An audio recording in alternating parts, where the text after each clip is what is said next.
السلام علیکم ورحمۃ اللہ وبرکاتہ۔ دوستو، اس سے پہلے میں ایک ایپیسوڈ یہ جمعے سے وہ جمعہ 1000 جمعے نہ انقلاب نہ کوئی تبدیلی کیا تھا۔ یہ اس کا دوسرا پارٹ ہے۔ میں نے بتایا تھا کہ ہمارے لیڈر علماء امام حضرات کو ہر جمعے کو پبلک پلیٹ فارم ملتا ہے جس میں لوگ آتے ہیں اور ان کی بات سنتے ہیں۔ انہیں ملک کے ہر مسجد میں یہ موقع ملتا ہے۔ یعنی 20 سال میں تقریباً 1000 جمعے ہوتے ہیں۔ 1000 جمعے گزرنے کے بعد بھی ہم کو نہ کوئی تبدیلی نظر آئی، نہ کوئی تبدیلی دیکھنے میں آئی، نہ انقلاب آیا، نہ ہی کوئی پروگریس محسوس ہوئی۔ ایسا کیوں؟ پھر میں نے جمعے کے خطبے میں پڑھی جانے والی ایک آیت کا ذکر کیا تھا اور کہا تھا کہ اگر ہم مسلمانوں کو اس آیت کے معنی، مطلب، افادیت، اہمیت بتا دیں تو مسلمان خود بخود بدل جائیں گے اور اس دنیا کو بدل دیں گے۔ میں نے وہ آیت کے بارے میں بات کی تھی اور بتایا تھا جو یہ ہے، اور یہ آیت ہر جمعے کے خطبے میں پڑھی جاتی ہے۔ اعوذ باللہ من الشیطان الرجیم، بسم اللہ الرحمن الرحیم، ان اللہ یامر بالعدل والاحسان وَإِيتَاءِ ذِي الْقُرْبَى وَيَنْهَى عَنِ الْفَحْشَاءِ وَالْمُنكَرِ وَالْبَغْيِ يَعِظُكُمْ لَعَلَّكُمْ تَذَكَّرُونَ۔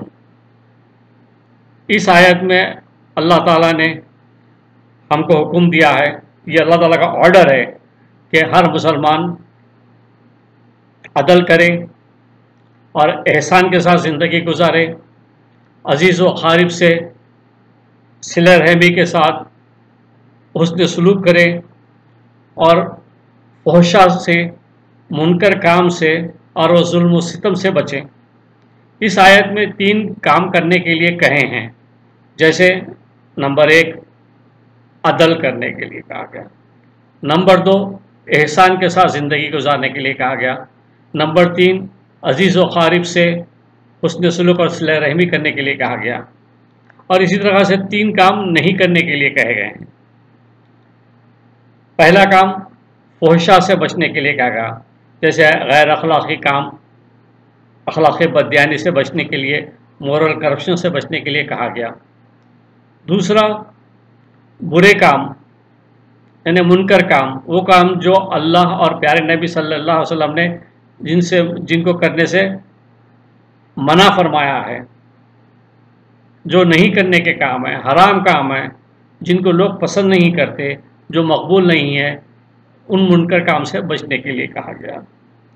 تیسرا لوگوں پر ظلم و ستم نہ کریں، جیسے کسی کا حق نہ ماریں اور انہیں کسی پہ ظلم نہ کریں۔ میں اپنے پہلے پارٹ میں عدل اور احسان پر بات کر چکا ہوں۔ یہاں ہم باقی 4 باتوں پر مختصراً بات کرتے ہیں اور اس کو سمجھتے ہیں۔ قربا کے ساتھ احسان، حسن سلوک، صلہ رحمی کے لیے کہا گیا ہے۔ قربا کو ہم موجودہ ٹرمینالوجی میں یہ فیملی فرسٹ کہیں گے، یعنی وہ لوگ جو آپ کے سب سے زیادہ قریب ہیں، جیسے ماں باپ، بیوی، بچے، یہ فیملی فرسٹ میں آتے ہیں، اور جب آپ کی وراثت تقسیم ہوتی ہے تو ان کا ہی حق پہلا ہوتا ہے۔ ہم کو کہا گیا کہ ان کے ساتھ حسن سلوک اور صلہ رحمی کے ساتھ پیش آیا جائے، ان کے ساتھ اچھا سلوک کیا جائے۔ اب آپ دیکھیے ہم لوگوں کا بعض اوقات رویہ کیا ہوتا ہے، جیسے بیوی بیمار ہے، درد اور تکلیف میں مبتلا ہے، اور ہم اپنے دوستوں میں مست ہیں، ہم باہر گھوم رہے ہیں، بیوی کا خیال نہیں کر رہے ہیں، تو ہمارا پہلا کام کیا ہے کہ پہلی فرصت میں دوستوں سب کو چھوڑ کر بیوی کی تیمارداری کریں، اس کو ڈاکٹر کے پاس لے جائیں، اس کا علاج کروائیں اور اس کی دیکھ بھال کریں۔ اسی طرح بچوں کے ساتھ بھی ہے، اسی طرح سے ماں باپ کے ساتھ بھی ہے۔ یہ ہمارا رویہ ہونا چاہیے کہ سب سے پہلے ہم ان لوگوں کے پرابلمس پر سوچیں اور ان کے لیے کام کریں۔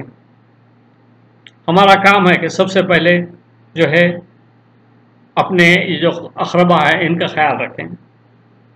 اسی طرح سے ہم بہت سارے لوگوں کو دیکھتے ہیں، خود میرے ساتھ بھی ایسا ہوتا ہے کہ جب ہم آفس میں کام کرتے ہیں، کام کا پریشر زیادہ رہتا ہے، اس وقت پہ اگر بیوی کی طبیعت خراب ہو جائے یا بچوں کی طبیعت خراب ہو جائے یا ماں باپ کی طبیعت خراب ہو جائے تو ہم کوشش کرتے ہیں کہ کیسے بھی ایڈجسٹ کر دیں یا روک دیں یا ٹائم لے لیں، جبکہ فیملی فرسٹ کا تقاضا یہ ہے کہ آپ سب سے پہلے جا کر ان کا علاج کروائیں، ان کو ڈاکٹر کو بتائیں، ان کا ٹیک کیئر کریں۔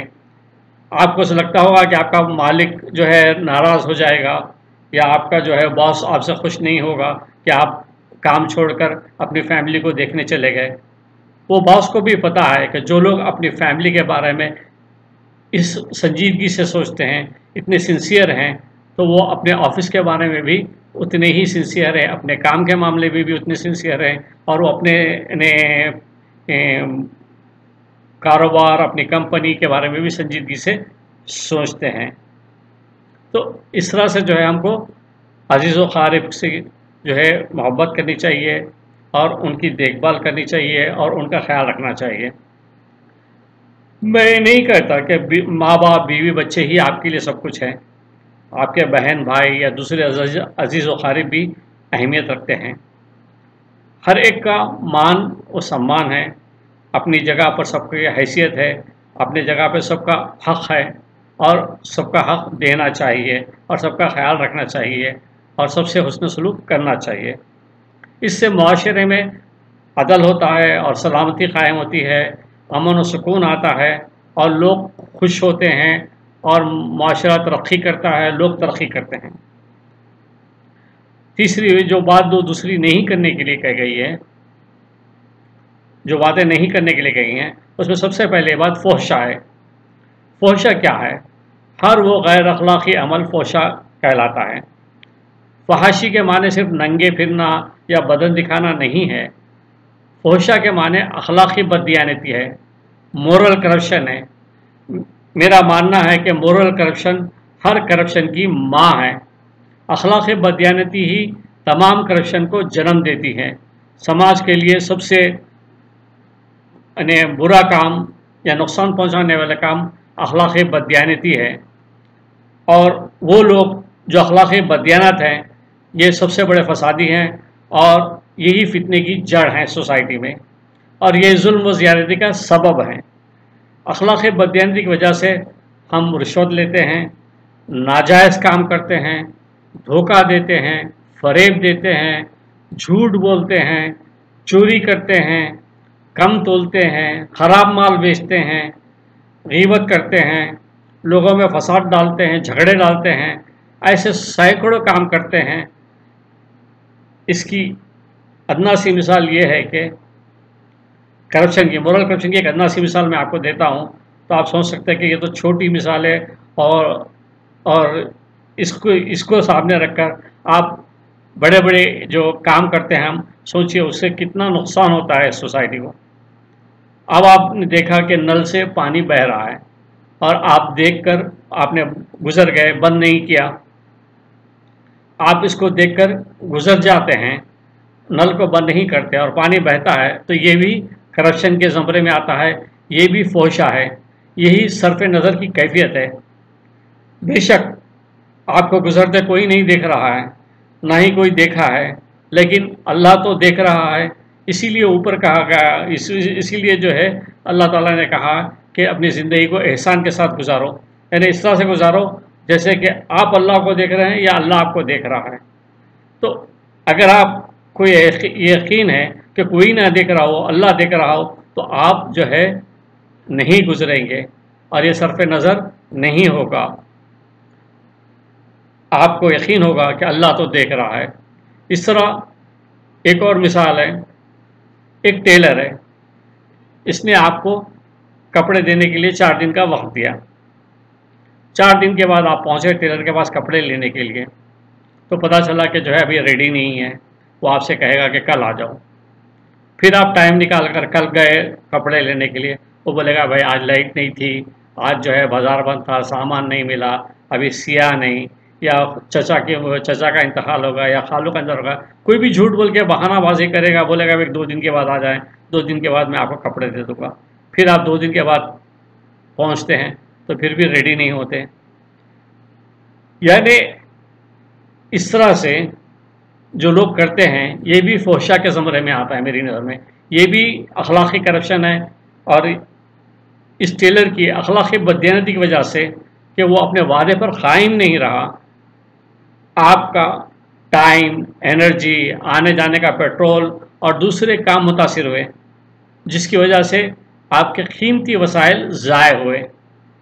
اس طرح خطرہ ہمارے یعنی بربادی کا باعث بنتا جا رہا ہے. جس طرح سے خطرہ بہہ رہا ہے، ایک دن ایسا آئے گا کہ ہم بالکل خالی ہو جائیں گے. یہ ضائع ہو رہے ہیں ہمارے ریسورسز، یہ ہمارے وسائل ضائع ہو رہے ہیں، ہماری تباہی کا باعث بن سکتے ہیں یہ. اور میرا یہ ماننا ہے کہ ہماری اس کمزوری کی وجہ سے، ہماری اخلاقی بددیانتی کی وجہ سے آج مسلمانوں کے 75% وسائل اسی طرح ضائع ہو رہے ہیں. حالانکہ سوچئے کہ ہمارے پاس بس ایسے رچ کنٹریز ہیں جن کے پاس وسائل ہیں، اس کے بعد بھی ہمارے وسائل ضائع ہو رہے ہیں. مسلمانوں کے زیادہ تر وسائل اسی طرح سے ضائع ہو رہے ہیں. جو دوسرا کام نہیں کرنے کا ہے اس کا وہ ہے منکر. ہر وہ حرام کام جس کو اللہ سبحانہ و تعالیٰ نے اور پھر پیارے نبی صلی اللہ علیہ وسلم نے منع فرمایا، منکر کام ہے. ایک مثال وہ کام جو غیر مقبول ہیں، ناپسندیدہ ہیں، ایسے کام جن کو پسند نہیں کرتے لوگ، جو غیر مقبول ہے لوگوں میں. جیسے ایک مثال کے طور پر پڑھنا، اعلیٰ تعلیم حاصل کرنا، یہ لوگوں کے پسندیدہ عمل ہے، یہ لوگوں میں مقبول ہے، لوگ اس کو پسند کرتے ہیں.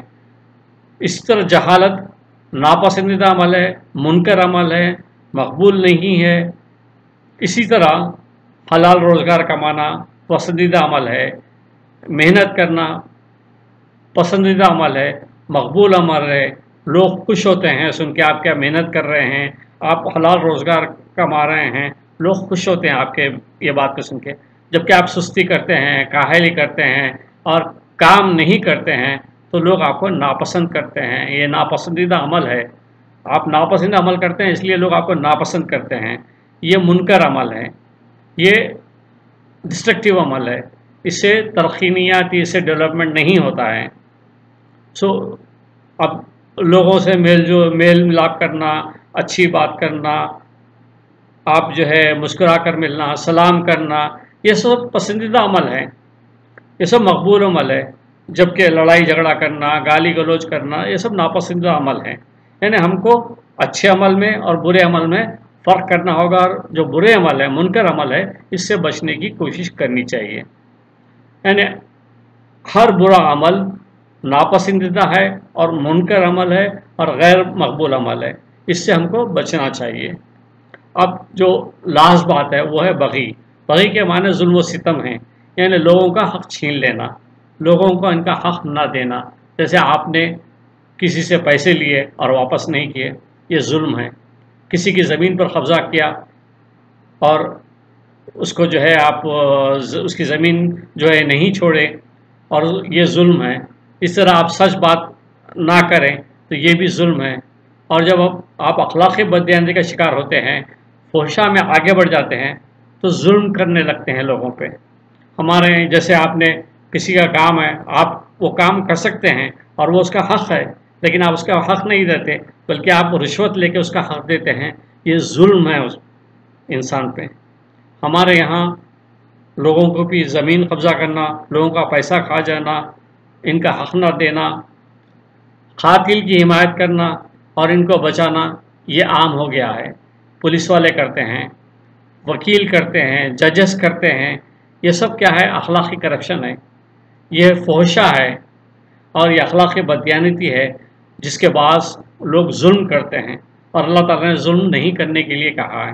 یہ اور یہی تباہی ہے، اس سے قومیں وہ ملک تباہ ہو جاتے ہیں. میں ایک دلچسپ مثال دیتا ہوں. میں نے ٹونی بلیئر جو UK کا پرائم منسٹر تھا، اور جارج بش جو امریکہ کا پریسیڈنٹ تھا، اور اوباما سابقہ پریسیڈنٹ آف امریکہ کے جو تھے، ان کو میں نے کئی بار اسرائیل کے بارے میں بات کرتے ہوئے سنا. تو وہ اسرائیل کی طرفداری کر رہے ہوتے ہیں اور اسرائیل پر فلسطینیوں کے ظلم کی خلاف احتجاج کر رہے ہوتے ہیں اور وارننگ دے رہے ہوتے ہیں کہ فلسطینی اپنا ظلم بند کریں. یعنی اسرائیل کو مظلوم بتایا جاتا ہے اور فلسطینیوں کو ظلم کرنے والا بتاتے ہیں. وہ پریسیڈنٹ، وہ پرائم منسٹر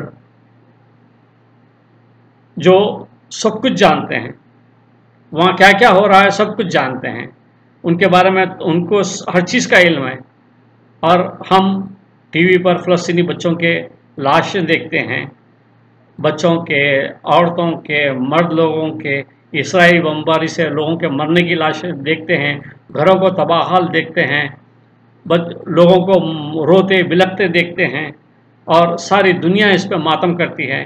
لیکن یہ ملک کے سربراہ، یہ لیڈر، جن کو ہر بات کا علم ہوتا ہے اور یہ ہر سیاہ اور سفید کو جانتے ہیں، اس کے باوجود، سیاہ اور سفید کا علم ہونے کے باوجود یہ دنیا کے سامنے کھڑے ہو کر سفید جھوٹ بول رہے ہوتے ہیں اور اخلاقی بددیانتی کا بے شرمی سے مظاہرہ کر رہے ہوتے تھے. یہ لوگ بے شرمی کا مظاہرہ کر رہے تھے. میں نے ان کو دیکھا ہے ٹی وی پر، اور مجھے بڑا افسوس ہے، اور نہ صرف مجھے بلکہ ان کی ان باتوں پر، ان کے اس کام پر انسانیت آج بھی شرمندہ ہوگی اور تڑپ رہی ہوگی کہ ان سے بڑے اخلاقی بددیانت، کرپٹ اور ظلم کرنے والے کوئی نہیں ہیں. ان لوگوں نے جو ہے، ان کو لوگ بڑا لیڈر مانتے ہیں، لیکن میری نظر میں یہ جو ہے سب سے برے لوگ ہیں جو دنیا کے سامنے مظلوم کے جو ہے خلاف ظالم کی حمایت کرتے ہیں. یہ دنیا ان کو بڑا لیڈر مانتی ہے. میں ان کو دنیا کے سب سے کرپٹ، اخلاق بددیانت اور ظالم لیڈر کہتا ہوں. جو لوگ حق بات نہیں کر سکتے وہ کوئی اچھے لیڈر نہیں ہو سکتے میری نظر میں. دوستو، ہم کو ان 3 باتوں کو کرنے کا اور 3 باتوں کو نہ کرنے کا حکم دیا ہے، اور یہ حکم میرے رب کا ہے. اگر لوگ اس آیت کے احکامات پر عمل کریں تو یہ دنیا میں امن اور امان، چین و سکون کا ضامن ہوگا. ہماری زندگی پرسکون ہوگی. یہ نہ کوئی ٹینشن ہوگا، نہ ڈپریشن ہوگا، بلکہ خوشحالی آئے گی، ترقی ہوگی، امن سلامتی ہوگی، شانتی ہوگی، لوگ خوش رہیں گے، اور ہر انسان ایک دوسرے کا حق دے گا. تو دنیا میں کوئی فساد نہیں ہوگا، نہ ہی کوئی آہا بھریں گے لوگ، نہ ہی کوئی جو ہے بے قصور مریں گے، نہ ہی کہیں بمباری ہوگی، جبکہ ہم ایک دوسرے کا حق دیں گے. اور ان 6 باتوں پر جو عمل کریں گے، اس سے دنیا میں خوشی آئے گی. مسلمانوں کو چاہیے کہ وہ اپنی زندگی میں ان 6 عمل پر عمل کریں، ان 6 باتوں پر. اور جب بھی آپ جمعے کی نماز کو جائیں تو اس آیت کو غور سے سنیں اور سوچیں، یہ آیت میں ہر جمعے کو سنتا ہوں، پھر بھی میری زندگی میں نہ کوئی تبدیلی ہے، نہ کوئی انقلاب ہے. کیا میں ان باتوں پر عمل کرتا ہوں؟ کیا میں ان باتوں کو سمجھ رہا ہوں کہ ان کی کیا اہمیت ہے میری زندگی میں اور ہم سب کی زندگی میں؟ کیا میں کبھی عہد کیا کہ جو حکم میرے اللہ نے دیا ہے میں اس کی پابندی کروں گا، میں اس پر عمل کروں گا؟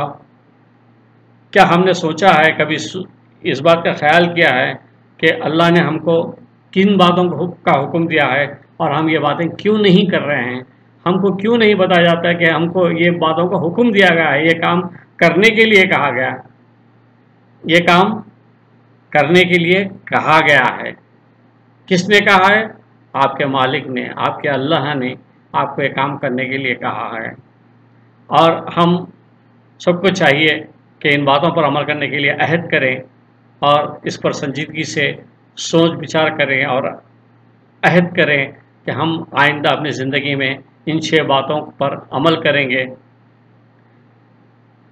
اگر ہم ان 6 باتوں پر اور اس آیت کو جان کر اپنی زندگی میں عمل کریں تو کچھ دنوں میں انقلاب اور تبدیلی آپ خود دیکھیں گے، اپنے اندر بھی اور اپنے اطراف بھی.